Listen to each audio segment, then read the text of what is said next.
세안하고 난 후에 보습제를 바르지 않고 있었을 때 내 피부가 어떤지를 체크해 보는 거거든요. 많은 분들이 착각하시고 있는 게 있는데, 수분 부족 지성의 단어가 있으니까 수분 부족하다는 경우가 그 지성에만 있다고 생각하시는 경우가 있는데, 피지 분비에 너무 초점을 맞추지 마시고 손상된 피부 장벽에 좀 초점을 맞추면서 피부 장벽의 손상을 최소화할 수 있게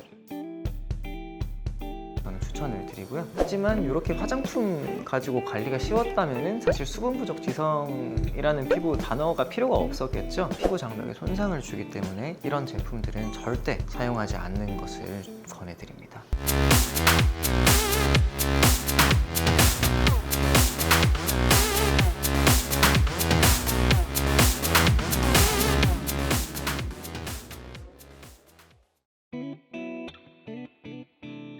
굉장히 중요하다고 생각하시면 되고요. 내 피부 타입이 어떤지 안다는 것은 내 피부에 어떤 화장품이 맞을지를 생각해서 그 맞는 화장품을 선택해서 피부 관리를 할 수 있는 거니까, 내 피부 타입이 지성인지 건성인지 아니면 수분 부족 지성인지 이런 것들을 구분해 보는 거는 굉장히 중요합니다.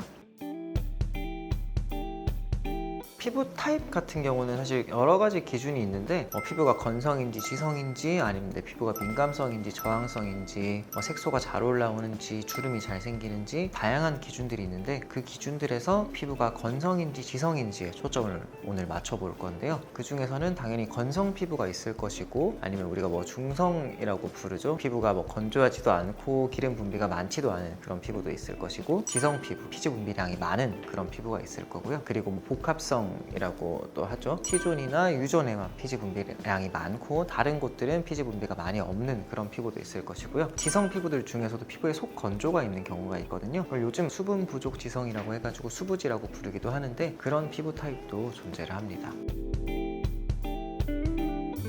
일단 피부 타입을 체크하는 굉장히 간단한 방법이 있는데요. 피부 타입 건성인지 지성인지를 보는 다양한 질문지 중에서 하나의 항목이기는 한데, 세안하고 난 후에 보습제를 바르지 않고 있었을 때 내 피부가 어떤지를 체크해 보는 거거든요. 2시간 정도 기다린 후에 내 피부에 기름 종이를 사용해서 얼마나 피지 분비량이 나왔는지를 체크해 보는 거라고 생각하시면 되고, 피부가 지성인 경우에는 당연히 이제 기름 종이에 기름은 좀 많이 묻어 나오고 피부 건조감은 크게 느끼지 않으셨을 거고요. 그리고 피부가 건성인 경우에는 피부 건조감을 많이 느끼고 기름 종이에 기름이 거의 묻어 나오지 않았을 거고요. 복합성인 경우에는 어떤 부위에는 기름 종이에 기름이 많이 묻어 나오고 다른 부분에는 좀 건조감을 느끼셨을 거고, 수분 부족 지성 같은 경우는 기름 종이에 기름은 많이 묻어 나오는데 피부에 속 건조를 심하게 느끼셨을 거예요. 그래서 이런 식으로 간단하게 내 피부 타입이 어떤지를 체크해 보실 수가 있습니다. 그리고 이렇게 간단한 거 말고도 자세한 피부 타입 설문지가 있거든요. 설문지를 한번 체크해 보시면서 내가 몇 점 정도 되는지 보시면 도움이 되실 거예요. 자, 이 중에서 내가 0점에서 2점 사이면 건성, 3점에서 5점 사이면 보통 복합성이라고 하고, 6점에서 10점 사이면 지성이라고 생각하시면 되고요. 그리고 여기에 한 가지만 더 추가를 하자면 내 피부의 속 건조가 얼마나 심한지에 따라서 피부의 수분 부족도를 체크해 보실 수가 있습니다. 많은 분들이 착각하시고 있는 게 있는데, 수분 부족 지성의 단어가 있으니까 수분 부족하다는 경우가 그 지성에만 있다고 생각하시는 경우가 있는데, 사실 건성에서 당연히 수분이 부족한 경우가 훨씬 많거든요.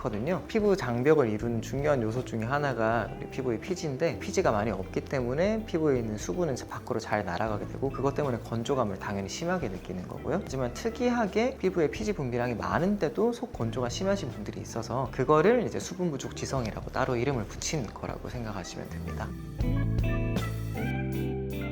건성 같은 경우는 피부에 피지 분비량이 많이 없으니까 세안을 할 때 너무 강한 세안제를 사용하면 당연히 피부에 자극이 될 수가 있거든요. 그래서 약산성 세안제 같이 세정력이 약한 세안제를 사용하시는 것이 좋고요. 또한 피부의 보습을 충분히 해주시는 게 좋거든요. 보습제를 크림류의 제형으로 듬뿍듬뿍 피부에 사용해 주시는 것이 좋습니다. 그리고 건성인 분들은 특히 눈 주위에서 좀 더 피부가 많이 건조한 경우가 많은데, 아이크림류의 제품들을 따로 사용해 주시는 것이 눈가 주름을 예방하는 데 도움이 될 수가 있습니다. 그리고 지성 피부 같은 경우는 피지 분비량이 많기 때문에 1차 세안제를 사용할 때 오일 제형을 사용하면 도리어 더 트러블이 올라올 수가 있거든요. 좀 더 가벼운 제형의 1차 세안제를 사용해 주시는 것이 좋고, 2차 세안제의 경우에는 약산성 세안제 같이 약한 세정력이 있는 세안제를 사용하면 트러블이 많이 올라올 수가 있어서 좀 더 강한 세정력을 가진 약알칼리성 세안제를 사용해 주시면 피부에 있는 피지를 좀 더 효율적으로 제거를 할 수가 있거든요. 그래서 이런 약알칼리성 세안제를 사용해 주시는 것을 추천을 드립니다. 보습제의 경우에는 또 너무 짙은 제형의 보습제를 사용하면 트러블이 더 많이 올라올 수 있기 때문에 좀 더 가벼운 제형의 보습제를 사용해 주시는 것이 좋습니다. 그리고 복합성 피부 같은 경우는 피지가 더 많이 나오는 부위들이 있을 거니까 그런 부위들은 좀 더 세안을 철저하게 해주시고, 피부가 좀 더 건조한 부분들은 보습에 좀 더 신경을 써주면서 피부 관리를 해주시는 것이 좋습니다. 수분 부족 지성 같은 경우는 사실 피지 분비량이 어느 정도 있기는 하지만 피부 속 건조를 많이 느끼시잖아요. 그만큼 피부 장벽이 많이 손상되어 있다는 뜻이거든요. 그래서 세안을 하거나 하실 때도 피지 분비에 너무 초점을 맞추지 마시고 손상된 피부 장벽에 좀 더 초점을 맞추면서 피부 장벽의 손상을 최소화할 수 있게 약산성 세안제를 사용해 주시는 것을 저는 추천을 드리고요. 또한 피부 속 건조가 있기 때문에 그것 때문에 피지 분비량이 좀 더 많아지는 측면이 있거든요. 따라서 피부 보습도 너무 가벼운 제형의 보습제를 사용하기보다 어느 정도 피부 보습을 충분히 해줄 수 있는 그런 제형의 보습제를 사용하시는 것을 추천드립니다. 하지만 이렇게 화장품 가지고 관리가 쉬웠다면 사실 수분 부족 지성이라는 피부 단어가 필요가 없었겠죠. 수분 부족 지성 피부는 사실 관리가 굉장히 어려워요. 피부 장벽이 손상되어 있는 상태에서 피지 분비량이 많은 거기 때문에 그 손상된 피부 장벽을 어느 정도 복구하기 위해서 거기에 맞는 시술들을 하시면서 피부 장벽을 먼저 복구하시면서 피부 관리를 하시는 것을 추천을 드립니다. 그리고 피지 분비량이 많아서 집에서 뭐 스크럽제나 필링제 같은 걸 사용하는 분들도 있으실 텐데, 수분 부족 지성의 경우에는 이런 스크럽제나 필링제가 피부 장벽에 손상을 주기 때문에 이런 제품들은 절대 사용하지 않는 것을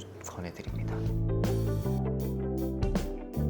사실 딱 봐서 피부 타입을 알 수는 없고요. 피부 타입을 가장 정확하게 아는 거는 내가 평상시 생활하면서 내 피부에 어떤 증상이 있는지를 보면서 나오는 게 피부 타입이기 때문에 그 피부 타입을 가장 정확하게 알 수 있는 거는 본인이라고 생각하시면 됩니다. 그래서 아까 얘기 드린 체크 포인트들 체크하시면서 내 피부가 어떤 타입인지, 속 건조가 얼마나 있는지 이런 요소들을 잘 고려하시면서 내 피부 타입이 뭔지 파악해 보시는 것이 중요합니다.